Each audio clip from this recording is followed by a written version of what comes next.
So, what does it mean to be heart centered? What does it mean to make decisions from the heart?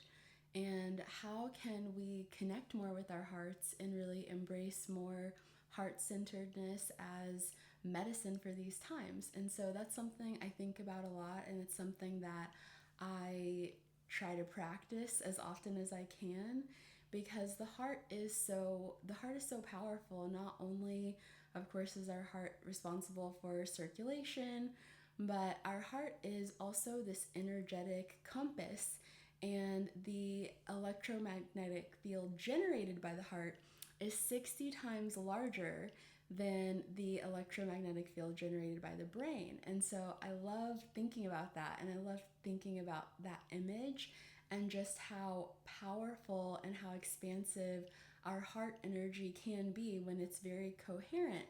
And coherent to me means that it's just kind of aligned with your truest way of being. So I want to spend some time sharing my top 6 ways that I go about cultivating heart-centeredness, and why I just believe it's so important that each of us figure out how to do this for ourselves, because when we lean into our heart as a compass, it just spills over so positively in our own lives, but also for the collective.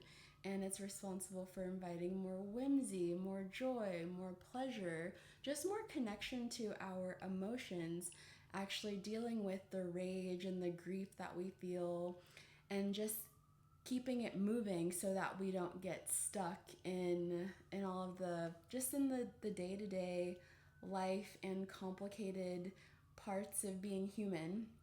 So the first way that I love to connect with my heart and practice heart-centeredness is to speak to my heart directly and ask my heart questions. So if you're familiar with intuitive eating, I think it's really similar. But when you're used to overriding your heart's signals or being overly rational and trying to always think things through, and just like having this really heavy mental energy, it can be hard to hear what our hearts are saying to us.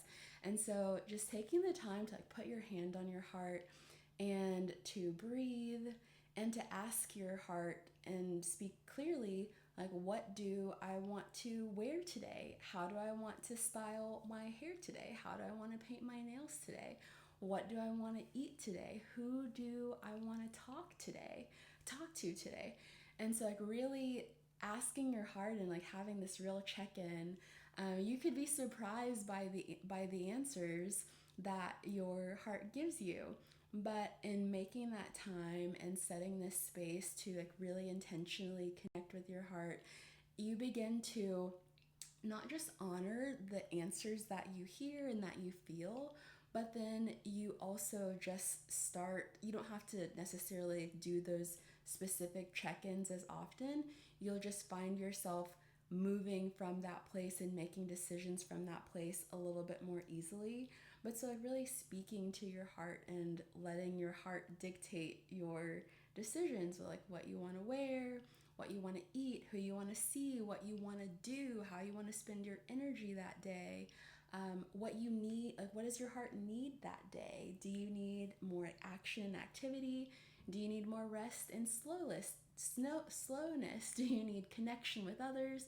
Do you need some time, to yourself? And so I love this practice of slowing down and connecting with my own heart and hearing the answers. The second thing that I do to connect with my heart and just cultivate more heart-centeredness is to work with the colors green and pink.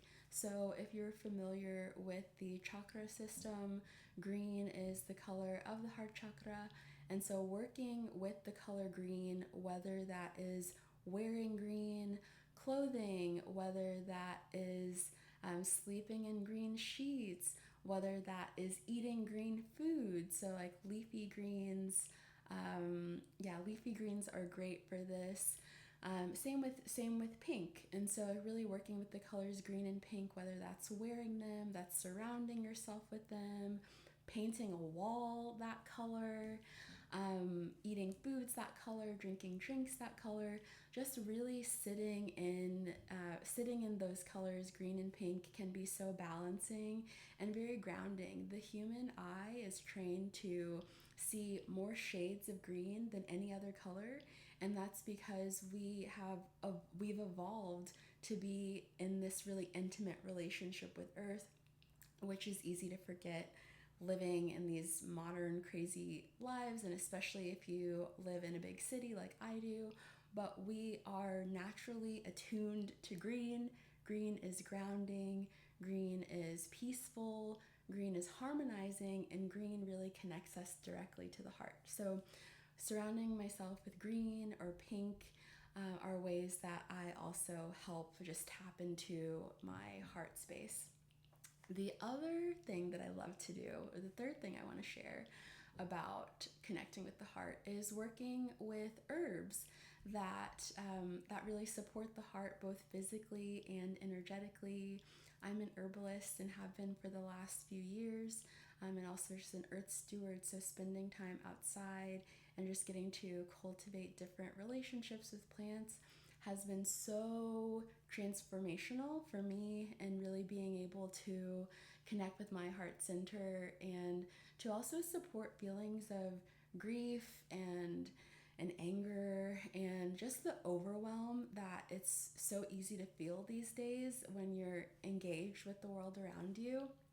So some of my favorite allies for this are rose, linden, and hawthorn. And so, of course, do your own research to see if these herbs are a good fit for you. But whether you're ingesting them or just spending time outside, like with a linden tree or with a rose bush or a hawthorn tree, or sleeping with these herbs under your pillow, drinking tea, or even just meditating and connecting with them that way, or just holding them in your hands, smelling them, there is this like beautiful experience that we get in relating to plants in this way. But these three in particular are some of my favorite allies for tapping into my heart, like really connecting with my heart energy, and also just inviting more joy in, inviting more pleasure in, releasing guilt, releasing and working through grief, but in ways that aren't bypassing, but just like building our capacity to feel all of our emotions and process our emotions, because it's really easy to either get stuck in them or to feel like, oh, we just can't go there. But it's so important for us to be able to feel and really experience our emotions and honor them as teachers and figure out what our emotions are trying to share with us. And so sometimes working with plants, whether that is taking herbal remedies or working with them more energetically, you'll be really surprised by the experience that you have when you stay curious and approach with respect and just a desire to build a relationship. So linden, rose, and hawthorn are some of my favorite heart plant allies. The fourth thing that I want to talk about is really living from the heart. So when you're connecting with the heart in this way, and you develop more trust in your heart and just more trust in yourself, because really connecting with your heart is just about connecting with yourself as intimately as you can and really honoring what you are feeling. And so for me, like living from my heart has looked like embracing entrepreneurship when I knew for a long time that the 9 to 5 grind was really not for me. And so it could also look like making a big move. I'm originally from Texas, and then when I decided to move to New York, it was just a feeling that I had, that I wanted to be here and that I wanted to live here. And I think like honoring those feelings and making these big lifestyle shifts just because they feel really heart aligned is what led me to start my business, Very Good, which is all about inviting more whimsy, more joy into your life, really connecting with your heart, working with your voice, the power of the heart, womb, and voice all together, connecting with fairy energy. And it's something that I used to feel really strange about, and like I used to feel like I was really weird for it. But the more that I connected with my heart, and the more that these things were just so like ringing so true to me and so true in my body, the less I could deny it and deny that this was the work that I wanted to be doing. This was the message that I wanted to be sharing. And so these little steps to connect with your heart in small ways eventually lead to like larger ways of connecting, like where you want to live, how you want to be spending your time, if there's places that you want to be volunteering or causes that you're really passionate about and wanting to contribute to. Really making these like heart-led decisions about how you're living and how you're spending your time, how you're in service to the collective is just so important. Then the fifth thing I want to talk about with feeling more connected is exercise. And so like exercising, getting your heart rate up, improving your circulation, this is a way that is just like very practical, very grounded, just to move your body. You don't have to overexert yourself, but whether that's a walk or biking or swimming or gardening, rock climbing, whatever it is, just Pilates, yoga, whatever ways are feeling nourishing and or restorative or just exciting ways to move your body, get your blood going, get your heart pumping, that will really help you connect with your heart too, and just also again like keep things in motion. And then the last thing is just expressing yourself. And so whether that is having the necessary conversations that you need to have, communicating with your loved ones how you feel, like having meaningful conversations with your friends, and just really sharing where you're at, sharing what you're going through, being there for others, and being a place where those close to you know that you're someone that they can talk to. It also is about creative expression. So whether that's the little flourish on your morning drink, or whether you have like you love a medium like painting or watercolor or singing, dancing, however, whatever you can do to be creative, and to do that for yourself.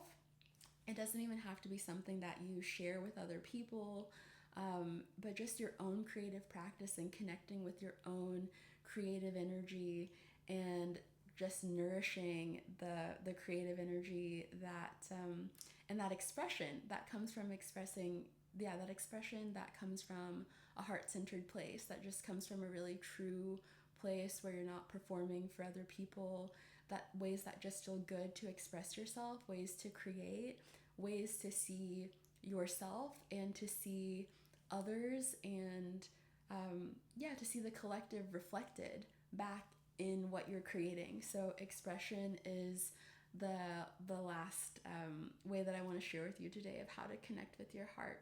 And so I think that heart-centeredness really will change the world, and it makes such a huge difference in your life, and then other people's lives when they see how happy and vibrant and joyful and regulated you are, in living from a heart-centered place.